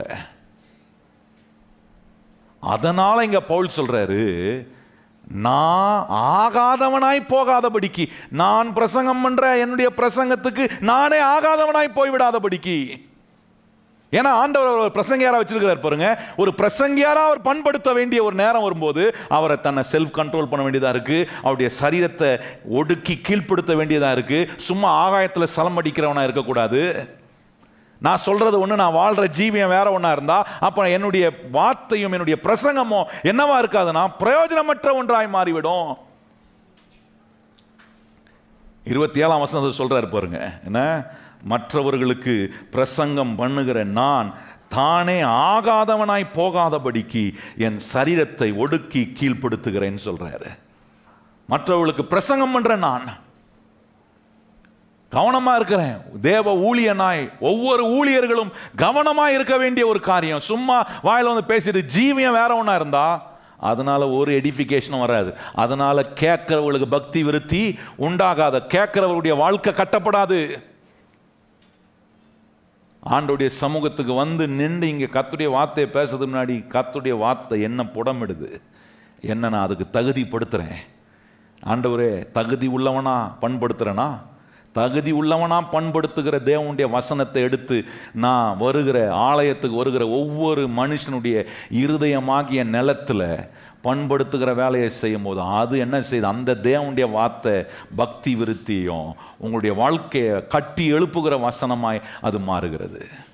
அதை தான் பவுல் சொல்றார், பிரசங்கம் பண்ற நானே ஆகாதவனாய் போ. அது மாதிரி உங்க ப்ரொஃபஷன், இது ஊழியத்துக்கு சம்பந்தமான காரியமா இருந்தாலும் இது உங்களுக்கு கர்த்தர் கொடுத்திருக்கிற பொறுப்பை சம்பந்தப்படுத்தி பாருங்க. உங்க வேலையில நீங்கள் ஆகாதவனாய் போய்விடாதபடிக்கு. ஆங்கிலத்தில் ஒரு அற்புதமான வார்த்தையை உபயோகப்படுத்துகிறார், என்னன்னா so that I will not be disqualified. Qualify ஆகணும், எல்லா காரியத்திலும் தகுதி உள்ளவனா குவாலிஃபை ஆகிற ஒரு நிலையில என்னை வைக்க நான் தவறும் போது நான் சொல்றேன், நான் பண்படுத்துகிற காரியத்துக்கு நேராக கர்த்தர் மழையை பெய்ய வைக்க முடியாது. அவர் சூரியனை பிரகாஷ், ஏன்னா செல்ஃப் கண்ட்ரோல் என்ன அங்கே சொல்றாரு, இச்சை அடக்கத்தோட என் சரீரத்தை ஒடுக்கி கீழ்ப்படுத்து. ஆகாயத்தில் சிலம் அடிக்கிறவனா இல்லை, நான் பண்ற பிரசங்கத்துக்கு நானே ஆகாதவனாய் போய்விட, டிஸ்குவாலிஃபை ஆகாதபடிக்கு ஒவ்வொரு முறையும் இந்த பண்படுத்துகிற வேலையை செய்யும் போது தேவ ஞானத்தோடு, தேவ அறிவோடு, தேவ புத்தியோட நான் இதை செய்கிறேன். அவ்வளோ விசேஷம் பாருங்க. அதனால தான் பவுல் எங்கே போனாலும் அவருடைய பண்படுத்தும் வேலையின் மூலமா கர்த்தர் விளைச்சலை கொடுத்து கொண்டே இருந்தார். எந்த பட்டணத்துக்கு போனாலும், எந்த நாட்டுக்கு போனாலும், எந்த மக்களை சந்தித்தாலும் பண்படுத்துகிற வேலையை பவுல் செய்து கொண்டே இருந்தார். அவர் பேசின வசனங்கள் வல்லமையாக வேலை செஞ்சிச்சு. கேட்டருடைய வாழ்க்கை மாறினது, சுகம் வந்துச்சு, அற்புதம் ஏற்பட்டுச்சு, மாற்றங்கள் வந்தது, தேசங்கள் மாறினது, ராஜாக்கள் மாறினார்கள், ஆளுகிறவர்கள் மாறினார்கள். இந்த சத்தியத்தை இந்த பவுல் மூலமாய் கேட்டதின் மூலமாய் நான் சொல்றேன், அது போல உங்க ப்ரொஃபஷன்ல நீங்க பண்படுத்துகிற வேலையில இப்படிப்பட்ட செய்கையோட குவாலிஃபை ஆகிற கல்டிவேஷன் இருக்கும்னா நான் சொல்றேன், விளைச்சல் கண்டிப்பா வரும். மலர் கரெக்டா பெய்யும், சூரியனை கர்த்தர் பிரகாசிக்க வைப்பாரு, ஏற்ற காலத்துல மிகுதியான விளைச்சலை கர்த்தர் நமக்கு கொடுக்க அவர் வல்லவராய். எத்தனை பேர் நம்புறீங்க கர்த்தர் இப்படி பண்ணா விளைச்சலை கொடுப்பாரா? செக் பண்ண வேண்டியது, இப்படிப்பட்ட விதத்தில் நான் பண்படுத்துகிற வேலையை செய்கிறேன்னா, இப்படிப்பட்ட விதத்தில் எனக்குள்ள கடவுள் வச்சிருக்கிற எல்லா ஆற்றலையும் பண்படுத்துவதற்காக தகுதி உள்ளவனா குவாலிஃபை ஆகிற நிலைக்கு நான் பண்படுத்துகிறேன்னா ரொம்ப முக்கியம் பாருங்க. அதனால தான் சொன்னேன், ஆண்டவர் எவ்வளோ ஆற்றல் நமக்குள்ளே வச்சிருந்தாலும் அது ஆட்டோமேட்டிக்காக நடக்கிற ஒன்று கிடையாது. அதற்கான பண்படுத்துகிற வேலையை நீங்களும் நானும் செஞ்சுக்கிட்டே இருக்கணும். அதை எப்படி செய்யணும், அதுதான் பவுல உதாரணம் காட்டினேன். சொல்கிறார், எப்படிலாம் தன் சரீரத்தை ஒடுக்கணுமோ, எப்படியெல்லாம் இச்சை அடக்கத்துக்கு தன்னை காத்து கொள்ளணுமோ, செல்ஃப் கண்ட்ரோல் பண்ணணுமோ, அதெல்லாம் அவர் செய்கிறார். ஏன்னா ஒரு நாளும் தகுதியற்றவனாக நான் போய்விடாதபடி, ஆகாதவனாய் நான் போய்விடாதபடிக்கை, let me not be disqualified. ஒவ்வொருவருக்கும் அந்த சிந்தனை மனசுக்குள்ள இருக்கணும். ஆண்டவரே, ஒவ்வொரு நாளும் எனக்கு நான் ரியலைஸ் பண்ண வேண்டியது, ஒவ்வொரு முறையும் என் கையில் பண்படுத்துகிற ஊழியத்தை கொடுத்து அந்த பண்படுத்துகிற ஊழியத்தை செய்யும் நான் ஆகாதவனாய் போய்விடக்கூடாது. ஆண்டவரே, தகுதி உள்ளவனாய் நீர் விரும்புகிறபடி நான் என் குடும்பத்தை நான் பண்படுத்த, என்னை நான் பண்படுத்த, என் கையில் கொடுத்துருக்கிற வேலையை நான் பண்படுத்த, ஆண்டவரே நீர் எனக்கு கொடுக்குற முடிய ஞானம், அறிவு, இந்த புத்தி இந்த தேவ வசனத்தினால எனக்கு உண்டாகும் போது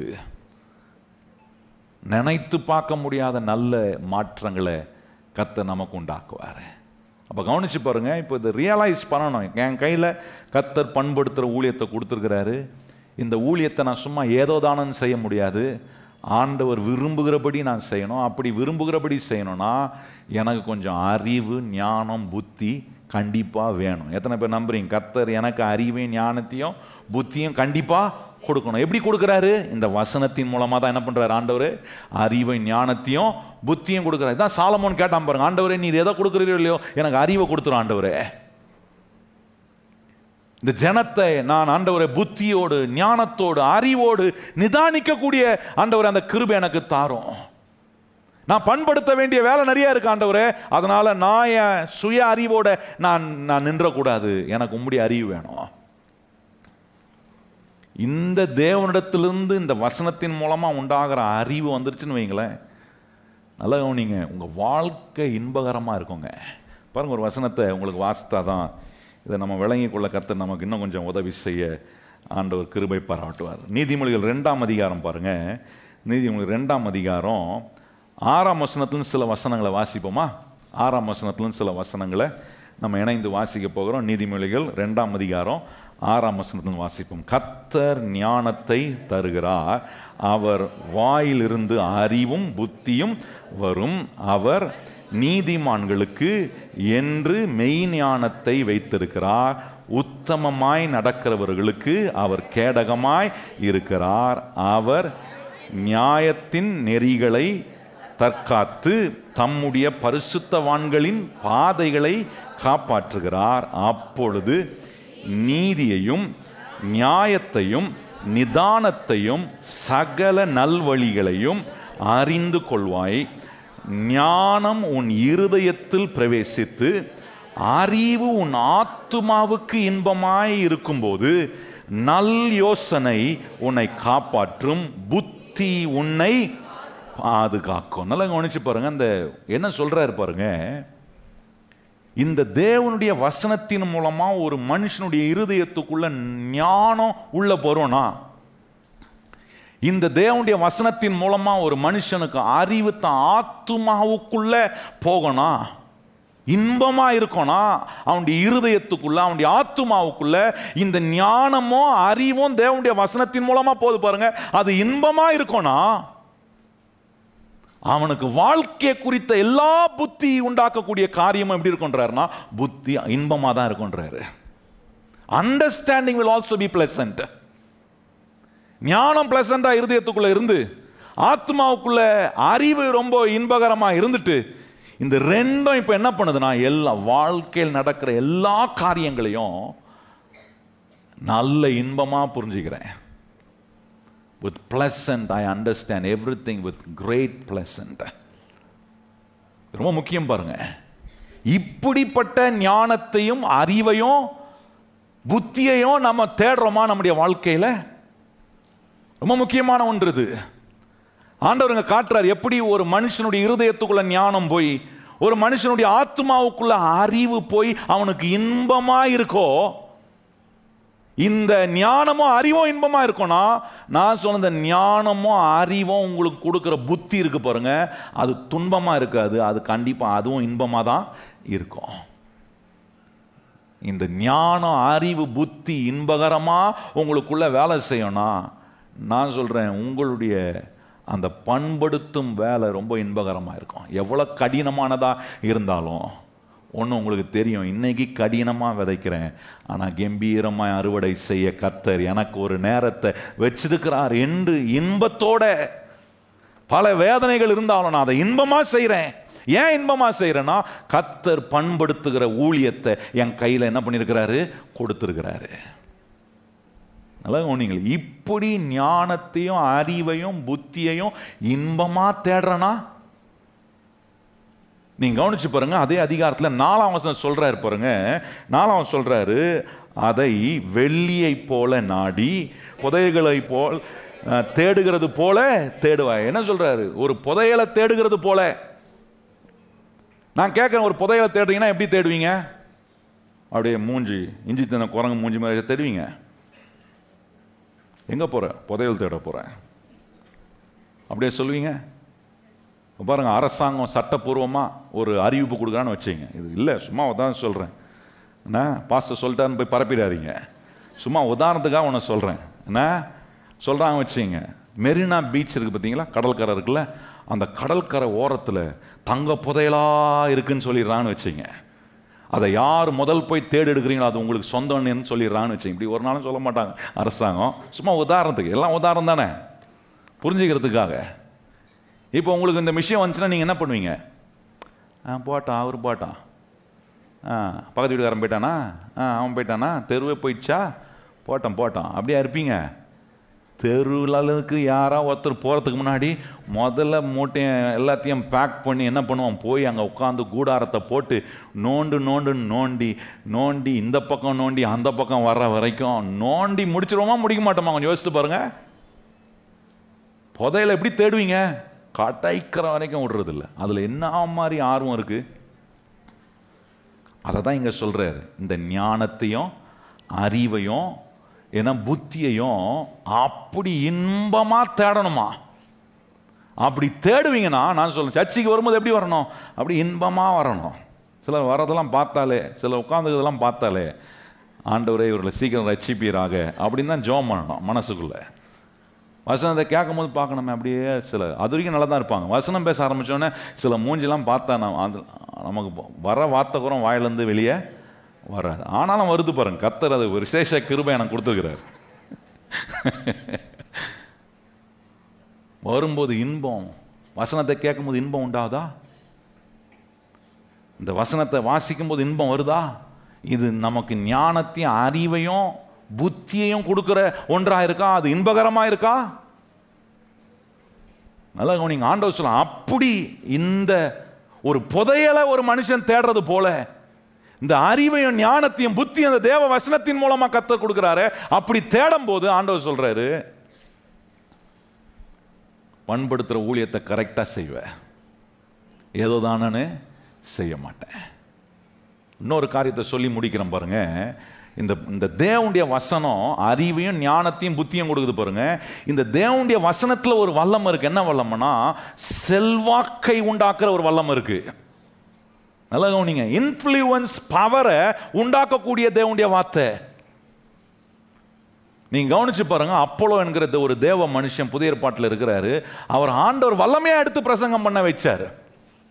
அந்த வல்லமையா அந்த மனுஷன் பிரசங்கம் பண்ணது காரணம் என்னன்னா, அதுக்கு பின்னாடி பிரிசில்லா என்கிற ஒரு சகோதரி அவனுக்கு எல்லா யூத கலாச்சாரங்களையும் கிறிஸ்துவினுடைய காரியங்களை கிறிஸ்துவினுடைய மேன்மைகளா சொல்லி கொடுத்து அதை விசுவாசித்து இந்த மனுஷன் அப்போலோ என்கிற ஒரு மனுஷன் எழும்பி நின்று கர்த்தருடைய வார்த்தையை பிரசங்கம் பண்றாரு.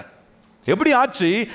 இந்த ஒரு சகோதரின் மூலம், பிரிசில்லா என்கிற ஒரு சகோதரின் மூலமா கர்த்தர் என்ன பண்றாரு, இந்த வசனத்தில் இருக்கிற இன்ஃப்ளூயன்ஸ் பவரை அந்த அப்போலோவுக்கு கொடுத்த போது அதை எடுத்து அந்த மனுஷன் வல்லமையா அதை உபயோகப்படுத்துறாரு. நல்ல கவனிங்கள், பண்படுத்தும் போது இந்த தேவ வசனம் உங்களுக்கு அறிவையும் ஞானத்தையும் புத்தியும் உண்டாக்கணும். அதுல இன்னொன்னும் சேர்ந்து வேலை செய்யும். வெறும் உங்களை செல்ஃப் கண்ட்ரோல் மாத்திரம் இல்ல, உங்களை இச்சை அடக்கத்தோட உங்க சரியத்தை ஒடுக்கி கீழ்ப்படுத்துகிறது மாத்திரம் இல்ல, இன்ஃப்ளூயன்சிங் பவரையும் உண்டாக்கும், செல்வாக்கின் வல்லமையும் உபயோகப்படுத்தும். நீங்க கவனிச்சு பார்த்தீங்கன்னா பைபிளில் ஆண்களுக்கு ஆண்டவர் சுகந்தரிக்கிற பவர் கொடுத்துருக்கிறாரு, பொசஸிங் பவர் கொடுத்துருக்கிறாரு. பெண்களுக்கு என்ன இருக்குன்னா இன்ஃப்ளூயன்சிங் பவர் இருக்கான். நம்பலையா? முதல் காரியத்துக்கு போவோம். முதல் குடும்பம் பாருங்க, ஆதாம் ஏவாள். ஏவாள் என்ன பண்ணா? போய் சாப்பிடக்கூடாதுன்னு சொன்ன கனியை பறிச்சு என்ன பண்ணா? சாப்பிட்டா. சாப்பிட்டு அதை விட்டாளா? நேரம் யார்கிட்ட கொடுத்தா? ஆதாம் கிட்ட. ஆதாம் என்ன சொன்னாரு? சொல்லும் அடியேன். அப்படிதான் சொன்னாரு. ஒரு வார்த்தையும் கேட்கலையே. ஏமா கொடுக்குற, என்னம்மா இது, ஏதா கேட்டானா? கர்த்தர் சொன்னாரே, எங்கேயாவது இருக்கா? அந்த அம்மா சாப்பிட்டாங்க, இவரும் கொடுத்தாங்கன்னு சாப்பிட்டாங்க. இதுதான் இன்ஃப்ளூயன்சிங் பவர். நல்லா கவனிங்க, அதை தப்பாகவும் உபயோகப்படுத்தலாம், சரியாகவும் உபயோகப்படுத்தலாம். இந்த தேவனுடைய வசனத்தில் நம்முடைய வாழ்க்கைக்குள்ள எல்லா செல்வாக்கியம் உண்டாக்கக்கூடிய வல்லமை இதில் இருக்கு. நீங்க பண்படுத்துற காரியத்தில் சரியான விதத்தில் தேவனுடைய வசனம் உங்களுக்கு எந்த தேவ வசனம் அறிவையும் ஞானத்தையும் புத்தியும் உண்டாக்குதோ, இந்த வசனம் உங்களை நீங்க பண்படுத்தக்கூடிய காரியத்தில் இன்ஃப்ளூயன்சிங் பவரையும் ரிலீஸ் பண்ணுது. அதனால பண்படுத்துவதில் கவனமா இருக்கணும். ஒரு அம்மா வந்து என்ன பார்த்து சொன்னாங்க பாருங்க, பாஸ்டர் இந்த பையனை பெற்று வளர்க்கறதுக்கு நான் எவ்வளோ கஷ்டப்பட்டேன். இவனுக்கு பார்த்து பார்த்து ஒரு கல்யாணம் பண்ணி வச்சு, ஒரு பொண்ணை பார்த்து கல்யாணம் பண்ணி வச்சா, கல்யாணம் பண்ணதுலேருந்து என் பேச்சை கேட்கவே மாட்டான் பாஸ்டர், பொண்டாட்டி பேச்சையாக தான் கேட்குறான் அப்படின்னா. அதான் சொன்னேன் அந்த அம்மாவுக்கு, இன்ஃப்ளூயன்ஸ் பவர்மா இது, நல்லா இருக்குன்னு நினச்சி சந்தோஷப்படுங்க. மனைவி பேச்சை கேட்காம வேற யார் பேச்சை கேட்பான்? கேட்கட்டும், நல்லது தானே. 2 பேரும் சந்தோஷமா இருக்கிறாங்களா, நல்ல ஆசீர்வாதமா இருக்கிறாங்களா, இதுதான் ரொம்ப முக்கியம். பாருங்க, சரியான விதத்தில் அந்த இன்ஃப்ளூயன்ஸ் பவரை நம்ம உபயோகப்படுத்தும் போது நல்ல விளைச்சலை, தேவனுடைய அறிவும் ஞானமும் புத்தியும் அந்த வசனத்தின் மூலமா உண்டாக்குற செல்வாக்கின் வல்லமையை தவறா உபயோகப்படுத்த முடியவே முடியாது.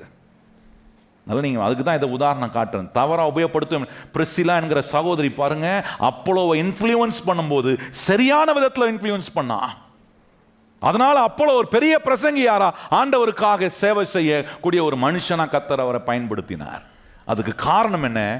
பின்னே இருந்த அந்த பிரிசிலா என்கிற சகோதரி தேவனுடைய வசனத்தை எடுத்து இன்ஃப்ளூயன்ஸ் பண்ணதுனால. நல்லா கவனிக்கணும், உங்களுடைய பண்படுத்தும் வேலையில் இந்த தேவ வசனத்தினால உண்டாக்குற வல்லமையான செல்வாக்கம் அதில் இருக்கு. சும்மா நான் வந்து பண்படுத்தலை, அதில் ஆண்டவருடைய பவர்ஃபுல் இன்ஃப்ளூயன்ஸ் அதில் வேலை செய்யுது. அதனால தான் ஆண்டவர் மழையை பெய்ய வைக்கிறார், சூரியனை பிரகாசிப்பிக்க வைக்கிறாரு, என்னென்னலாம் செய்யணுமோ அதை செய்கிறார். ஏன்னா அங்கே ஒரு பவர்ஃபுல்லான வேலை நடக்குது. நல்லா கவனிங்கள், உங்கள் குடும்பத்தை நீங்கள் வெற்றிகரமாக மாற்றணுமா, உங்களுடைய கையின் பிரயாசங்கள் வெற்றிகரமாக இருக்கணுமா, உங்கள் தொழில் வெற்றிகரமாக இருக்கணுமா, போய் உட்கார்ந்து உலகத்தில் என்ன அறிவு சொல்கிறான், என்ன ஐடியா சொல்கிறான், என்ன கொடுக்குறான் அதெல்லாம் கேளுங்க. ஆனால் அதை காட்டிலும் மேலான வாஞ்சையும் ஆர்வமோ எங்கே இருக்கணும்னா, இந்த பொக்கிஷமாக இருக்குது பார்த்தீங்களா, இந்த தேவனுடைய வசனம் உங்களுக்கு கொடுக்குற அறிவு ஞானம் புத்தியை நீங்கள் இங்கே வந்து நீங்கள் அடைவீங்கன்னா, இந்த வசனம் உங்களுக்கு அறிவையும் புத்தியும் கொடுக்கணும், சரியாக உங்களை பண்படுத்த வைக்கும். பண்படுத்துறதுல அந்த இன்ஃப்ளூயன்சிங் பவரையும் கர்த்தர் என்ன பண்ணுவார்? வெளிப்படுத்தி காட்டுவார். இங்கே தான் வரணும். நம்முடைய பேஸே இங்கே தான், நம்முடைய அஸ்திபாரமே கர்த்தர் என் கையில் கொடுத்துருக்கிற அவருடைய வசம். அதனால தான் யோசுவாவுக்கு சொன்னார், யோசுவா நீ எத்தனை யுத்தம் வேணாம் பண்ணலாம், எத்தனை சத்துரு வேணாம் வீழ்த்தலாம், ஆனால் அதனுடைய பலன் எங்கே இருக்குன்னா, இந்த புஸ்தகம் உன் வாயை விட்டு பிரியாது இருப்பதாக, இதில் இரவும் பகலும் தியானமாய் இருப்பாயாக. இதில் சொல்லியிருக்கிறபடியெல்லாம் செய்ய நீ கவனமாய் இருக்கும்போது ஆண்டவர் சொல்ற, நீ உன் வழியை வாய்க்க பண்ணுவாய், நீ எப்படி இருப்பாய்? புத்திமானாய் இருப்பாய். ஒரு வசனத்தை வாசிக்க விரும்புகிறேன் பாருங்க. நீதிமொழிகள் 23ஆம் அதிகாரம் 12ஆம் வசனம். நீதிமொழிகள் 23:12 வசனம். நீதிமொழிகள் 23:12 வசனம் வாசிப்போமா எல்லாரும்? உன் இருதயத்தை புத்திமதிக்கும், உன் செவிகளை அறிவின் வார்த்தைகளுக்கும் சாய்ப்பாயாக. நல்ல கவனிங்கள், உன் இருதயத்தை புத்திமதிக்கும், உன் செவியை அறிவின் வார்த்தைகளுக்கும் சாய்ப்பாக. அவங்க என்ன சொல்லியிருக்குன்னா, ஆண்டவர் சொல்றார், எதுக்கு நீ உன்னை சாய்க்கணும், எதுக்கு உன்னை அப்ளை பண்ணணும்? ஆங்கிலத்தில் அப்ளை டு தி இன்ஸ்ட்ரக்ஷன். இப்போ என்னை எதுக்கு சாய்க்கிறேன்?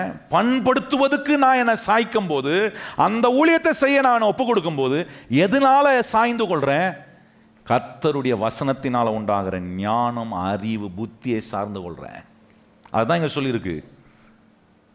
அறிவான வார்த்தையை சார்ந்து கொள்ளணும், புத்தியை உண்டாக்குற ஆலோசனையை சார்ந்து கொள்ளணும். அதெல்லாம் எங்க கிடைக்குது? தேவ வசனத்திலிருந்து. ஆண்டவர் என்னோட பேசுறாரு பாருங்க, என் வாழ்க்கை எப்படி நடத்தணும், என் குடும்பத்தை எப்படி நான் எப்படி நடந்து கொள்ளணும், என்ன நான் எப்படி தகுதி உள்ளவன ஆக்கி கொள்ளணும், என்கிட்ட விரும்பாத, தேவன் விரும்பாத காரியங்கள் எல்லாம் நான் அகற்றி விட, அதை விட்டு விட நான் முயற்சி எடுக்கணும். என்னன்னா, இந்த சரீரத்தை கீழ்ப்படுத்துறேன், ஒடுக்கி கீழ்ப்படுத்துறேன். ஏன்னா என் சுபாவம் சிலது ஆண்டவருக்கு பிரியமில்லாத சுபாவமாக இருந்தால் அதை மாத்துறேன். அதுக்கு இந்த வசனம் அறிவையும் புத்தியும் ஞானத்தையும் கொடுக்க, அதுக்கு சாய்க்கிறேன், அதுக்கு என்ன அப்ளை பண்ணுறேன். அப்படி இந்த அறிவுக்கும் ஞானத்துக்கும் புத்திக்கும் என்னை சாய்த்து நான் பண்படுத்துவேனா, என்னுடைய விளைச்சல்ல கர்த்தர் அற்புதமான விளைவுகளை ஆண்டவர் கொடுப்பார். அதுதான் நீதிமொழி 2:5 சொல்லியிருக்கு. அப்பொழுது அங்கே சொல்லியிருக்கு பாருங்க அந்த வார்த்தை, இப்படி தேவனுடைய ஞானத்துக்கும் அறிவுக்கும் புத்திக்கும் நீங்கள் சாய்த்து உங்களை நீங்கள் பண்படுத்த நீங்கள் ஆரம்பிக்கும் போது 5 சொல்கிறாரு, அப்பொழுது கர்த்தருக்கு பயப்படுதல் இன்னதென்று நீ உணர்ந்து தேவனை அறியும் அறிவை அப்போ கண்டுபிடிப்ப. இந்த தேவ அறிவும் இந்த தேவ ஞானமும் இந்த தேவ புத்தியும் இந்த தேவ வசனத்திலிருந்து எனக்கு கொடுக்கப்பட்டு கொண்டே இருக்குமோ, அதுக்கு நான் சாய்ந்து இருக்கும்போது கர்த்தருக்கு பயந்து, கர்த்தர் என்னுடைய வாழ்க்கையின் கோட்பாடாய் வைத்திருக்கிற இந்த பண்படுத்தும் ஊழியத்தை ரொம்ப கவனமாக நான் செய்வேன். கர்த்தர் சொல்கிற பூமி விளைச்சலை கொடுக்க ரெடியாக இருக்குது, நிலம் ரெடியாக இருக்குது, மண் ரெடியாக இருக்குது விளைச்சலை கொடுக்க, மழை பெய்ய வைக்கிறதுக்கும் கர்த்தர் ரெடியாக இருக்கிறாரு. ஆனால் அந்த நிலத்தில் பண்படுத்துகிற மனுஷன் இருப்பானா, கர்த்தர் விரும்புகிறபடி பண்படுத்துவானா, கர்த்தர் கொடுக்குற ஞானம் அறிவு புத்தியை உபயோகப்படுத்தி பண்படுத்துவானா, அந்த மனுஷனுக்கு அவன் விதைக்கிற விதையின் மேலே கர்த்தர் தம்முடைய இன்ஃப்ளூயன்சிங் பவரை காட்டுவார், செல்வாக்கின் வல்லமையை காட்டுவார், அந்த மனுஷனை தகுதி உள்ளவனாக மாற்றுவார். அவன் கை வைத்து பண்படுத்தினது ஆகாமல் போகக்கூடிய ஒன்றாக இல்லாமல் பல நன்மைகளை கொடுக்கிற ஒன்றாக கர்த்தர் மாற்றுவார். எத்தனை பேர் அப்படிப்பட்ட நல்ல பண்படுத்துகிற ஊழியத்தை நான் செய்யணும், என்னை கேட்டது போல நான் செயல்பட நான் ஒப்பு கொடுக்குறேன்னு சொல்கிற கர்த்தருடைய பிள்ளைகள் நம்ம இடத்துல எழும்பி நிற்போம். நம்ம ஜெபம் பண்ணலாம். 2 கரங்களையும் கர்த்தருக்கு நேராக உயர்த்தி வாய்களை திறந்து எத்தனை பேர் சொல்ல முடியும், ஆண்டவரே எனக்கான நன்மைகள் எல்லாவற்றையும் நீர் ஆயத்தம் பண்ணி வச்சிருக்கிறீர். எத்தனை பேருக்கு அதுக்கு விசுவாசம் இருக்கா? உங்களுக்கான விடுதலையை கர்த்தர் ஆயத்தம் பண்ணியிருக்கிறார், உங்களுக்கான ஆசீர்வாதங்களை கர்த்தர் ஆயத்தம் பண்ணி வச்சிருக்க. ஆனால் ஆண்டவர் சொல்கிற அதை பண்படுத்துகிறவனாய் நீ இருக்கும்போது நான் உனக்கான விளைச்சலை ஏற்ற நேரத்தில் உன்னுடைய வாழ்க்கையில் உன்னுடைய குடும்பத்தில் உங்களுடைய எல்லா காரியங்களிலும் கர்த்தர் அதை நிறைவுபடுத்தி காட்ட அவர் உண்மையும் வல்லமை உள்ள தேவனாக இருக்கிறார். எத்தனை பேர் கரம் உயர்த்தி எங்கள் நல்ல ஆண்டவரே, இன்றைக்கு எங்களோடு நீர் பேசின உங்களுடைய சத்திய வசனங்களை நாங்கள் போய் ஒவ்வொரு நாளும் தியானிக்க, நாங்கள் ஒவ்வொரு நாளும் போய் பண்படுத்துகிற ஊழியத்தை செய்யும்போது ஏதோ தானம் செஞ்சிடக்கூடாது. எங்களுக்கு நீர் கொடுத்துருக்கிற குடும்பம், எங்கள் கையில் நீர் கொடுத்துருக்கிற பிள்ளைகள், ஆண்டவர் எங்கள் கையில் நீர் கொடுத்துருக்கிற வேலை, எங்கள் கையில் கொடுத்துருக்கிற பொறுப்புகள், எங்கள் கையில் நீர் கொடுத்துருக்கிற ஊழியம், ஆண்டவரே கிறிஸ்தவனாய் நான் தேவனுடைய ராஜ்யத்துக்கு செய்ய வேண்டிய ஆண்டவரே அந்த பங்களிப்பை ஆண்டவரே பண்படுத்தும் காரியத்தை நாங்கள் கருத்தோடு செய்ய ஆண்டவரே ஆகாதவர்களாய் நாங்கள் தள்ளிவிடப்படாதபடிக்கு ஆண்டவரே நாங்கள் செய்கிற காரியத்தின் மூலமாய் கர்த்தர் மிகுதியான பலனை கொடுக்கிற அந்த ஆசீர்வாதமான நிலையில் எங்க வாழ்க்கை உமக்கு முன்பாக நிறுத்தப்பட எங்களை நீ தொடர்ந்து வழி நடத்தும் ஆண்டவரே. கேட்ட ஒவ்வொரு வார்த்தைகளும் எங்களுக்குள் அப்படியே ஆழமாய் எங்க இருதயத்தில் நீர் பதித்திருக்கிறதுக்காக ஸ்தோத்திரம். பரிசுத்த ஆவியானவர் நாங்கள் போகிற ஒவ்வொரு சூழ்நிலையிலும் கேட்ட இந்த வசனங்கள் எல்லாம் எடுத்து நாங்கள் ஆண்டவரே மனதார அதை நாங்கள் உபயோகப்படுத்த பண்படுத்த எங்க இருதயத்துக்குள்ள வச்சிருக்கிற எல்லா ஆற்றல்களையும் ஆண்டவரே உள்ளே இருக்க விட்டு விடாம ஆண்டவரே புத்திமான் அதை மொண்டு எடுக்கிறான், ஞானம் உள்ளவன் அதை மொண்டு எடுக்கிறான், அறிவுள்ளவன் அதை மொண்டு எடுக்கிறான். ஆண்டவரே இங்க இருக்கிற ஒவ்வொருவரையும் உம்முடைய ஞானத்தினால உம்முடைய அறிவினால உம்முடைய புத்தினால உம்முடைய வசனத்தை கேட்ட எங்களை நீ நிரப்பியிருக்கிறீர் ஆண்டவரே. ஆகவே நாங்கள் மொண்டு எடுக்கிறவர்களாய் ஆண்டவர் அதை எங்களுக்குள்ளே இருக்க வைத்து விட்டு அமைதியாய் இருக்கிறவர்களாயிராமல் ஒவ்வொரு நாளும் அதை மொண்டு எடுத்து நாங்கள் உபயோகப்படுத்தி ஆண்டவரே நீர் விரும்புகிறபடி பண்படுத்தி நீர் வைத்திருக்கிற நல்ல விளைச்சலை நாங்கள் அனுபவிக்க, நீர் வைத்திருக்கிற பெருக்கத்தை நாங்கள் அனுபவிக்க, நீங்க வைத்திருக்கிற நல்ல மாற்றங்களை நல்ல முன்னேற்றங்களை எங்க வாழ்க்கைக்குள்ள எங்க குடும்பத்துக்குள்ள எங்க உறவுகளுக்குள் நாங்கள் அனுபவித்து உம்முடைய பரிசுத்த நாமத்துக்கு மகிமையாய் நாங்கள் வாழ எங்கள் நல்ல ஆண்டவரே நீர் எங்களுக்கு உதவி செய்கிறதுக்காக ஸ்தோத்திரம். கேட்ட ஒவ்வொரு பிள்ளைகளையும் உம்முடைய சமாதானத்தினால் நீர் நிரப்போம். உம்முடைய பிள்ளை இந்த இடத்தை விட்டு போகும்போது இன்னிலிருந்து பண்படுத்தும் ஊழியத்தை அவர்கள் செய்கிறார். எத்தனை பேர் கரம் உயர்த்தி சொல்றீங்க, ஆண்டவரே எங்க கையில் நீர் கொடுத்திருக்கிற அந்த பண்படுத்தும் ஊழியத்தை நீர் எங்களுக்கு கொடுக்கிற உம்முடைய ஞானம், அறிவு, புத்தியினாலே நாங்க முண்டெடுக்கிறவர்களாய், அதை உபயோகப்படுத்துகிறவர்களாய், அதனால நீர் வைத்திருக்கிற நல்ல விளைச்சல்களை நாங்கள் ஆண்டவர் அநேகருக்கு முன்பாக அறுவடை செய்ய கர்த்தர் எங்களுக்கு அப்படிப்பட்ட ஆசீர்வாதமான நாட்களை எங்களுக்கு முன்பாக நீர் வைத்திருக்கிறதுக்காக ஸ்தோத்திரம். தொடர்ந்து எங்களை நடத்தும், எங்களை ஆசீர்வதியும், எல்லா தீமைக்கும் எங்களை விலக்கி பாதுகாத்துக் கொள்ளும். உலகத்தில் இருக்கிற எல்லா அசுத்தங்களுக்கும், நாசம், மோசங்களுக்கும் கர்த்தர் எங்களை உம்முடைய கிருபையினால பாதுகாத்து வழி நடத்தும்.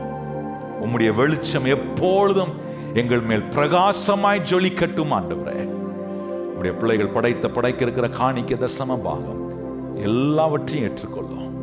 நிறைவோடு சமாதானத்தோடு உம்முடைய பிள்ளைகளை தொடர்ந்து நீர் வழி நடத்தும். எல்லா கன, மகிமை, துதி, ஸ்தோத்திரங்கள் உமக்கே தருகிறோம். ஏற்றுக்கொள்ளும், மகிமை அடையும். இயேசு கிறிஸ்துவின் அன்புள்ள நாமத்தில் வேண்டி ஜெபம் செய்கிறோம் எங்கள் பரிசுத்தம் உள்ள நல்ல பிதாவே, ஆமென். இப்பொழுது நம்முடைய கர்த்தராகிய இயேசு கிறிஸ்துவின் கிருபையும், பிதாவாகிய தேவனுடைய அன்பும், பரிசுத்த ஆவியானவருடைய அந்யோன்ய ஐக்கியமும் இன்றும் என்றும் சதா காலங்களும் நம் அனைவரோடும் நிலைத்திருப்பதாக. ஆமென். எல்லாரும் இணைந்து சொல்லுவோம், என் ஆத்துமாவே கர்த்தரை ஸ்தோத்திரி, என் முழு உள்ளமே பரிசுத்த நாமத்தை ஸ்தோத்திரி. என் ஆத்துமாவே கர்த்தரை ஸ்தோத்திரி, கர்த்தர் செய்த சகல உபகாரங்களையும் மறவாதே. ஆமென்.